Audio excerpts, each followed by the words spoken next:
Hello, Hello. hello.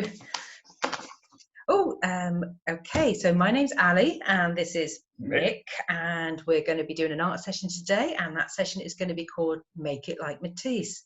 I love Henry Matisse. He's one of my favourite artists. So shall I give a little bit of history Yeah, about tell me about Matisse? Henry. Okay, so Henry Matisse was born in 1869, and he was an artist, and he worked and he lived in France. He was known for using bright colours, and with a group of artists who were known as the Fauves. Is that how you say it? It's French. That's it, yeah, the Fauves. And that translates as wild beasts. That's quite an exciting thing to be known as, isn't it?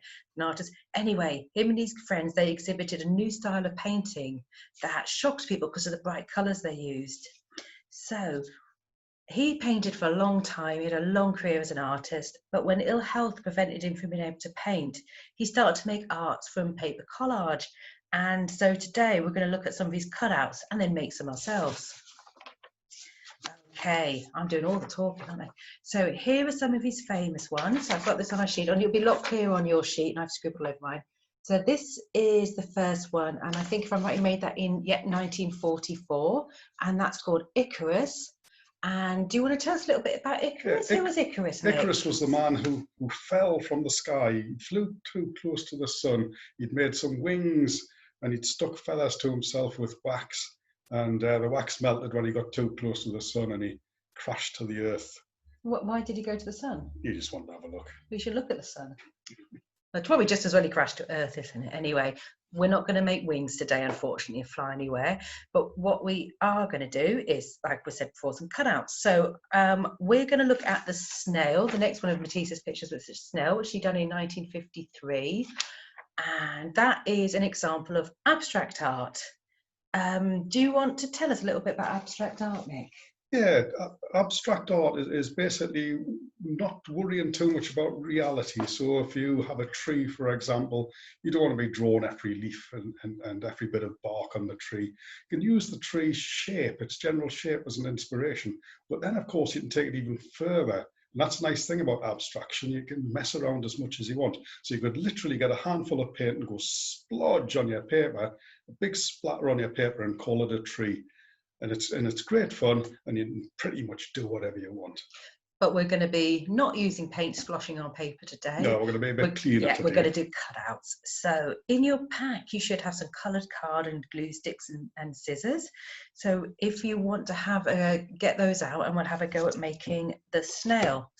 I'm going to do that, and Mick, are you going to do something a little bit different? I'm going to use my yellow bit of card, and I'm going to do an abstract sunrise.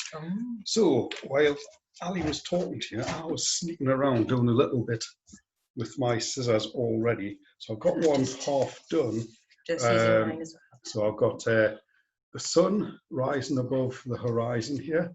And that's just dead simple. That's a nice thing with abstraction. It's a nice thing about Henry Matisse's cutouts. It can be as simple as that. What I'm going to do now, though, is I'm going to nip to one side and I'm going to do a few little sun's rays to go around there, and I'm going to stick them in my sketchbook. So I'm going to just do that. I'm just going to get one more piece to put in the middle. I want to make my snails a little bit different. I'm going to put one more piece in the middle. So just entertain yourself cutting bits out while we do ours here.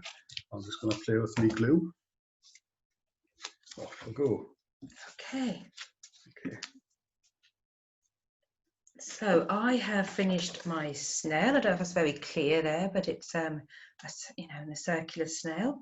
So I'm going to borrow Mick's pen because sharing is good, and I'm just going to sign my name on it. Yeah, make sure you sign and put the date on, and it's always handy so you can look back at it in the future and think, oh, when did I do that? Also makes you look like a proper artist. And right, here's mine in my sketchbook now with the little extra bits around here. Really lovely. So it's as simple as that. I've only put 3 sun's rays on. If you want to do this yourselves, you put as many rays on as you want. You could maybe use red or one of the other colours if you want. But I thought the yellow card was probably the best. Okay, and I've signed, and there's my snail. Do you like my snail? It's very nice.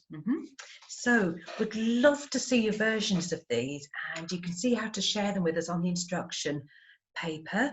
Yeah, it'd be lovely to see them. It would be really good. Spend a bit of time on it. We've done ours quite quickly, but you can do as many as you want and play with. There's loads of card in the pack, so you can play away with that, and as you can see, you've got loads of pages in the sketchbook as well. So you could even perhaps use your bits of paper stuck in there and perhaps do a bit of painting or a bit of drawing around it as well. You don't just have to do it stuck on the white background. You might want to paint the page a different colour, for example. Okay, it'd be nice to see what you've done. So, just before we stop this recording, and I had to look for the button, and we need to say thank you to our funder. Oh, yes. Yes, so shall I thank them? Yeah. And then, anyway, it's the Biscuit Factory Foundation, and they provided all the money to get all these lovely art packs for you, so thank you for that. And they've also supported us to deliver these sessions, so we really appreciate their help here. And thank you guys for joining in, and we'll see you next time. Bye. Bye.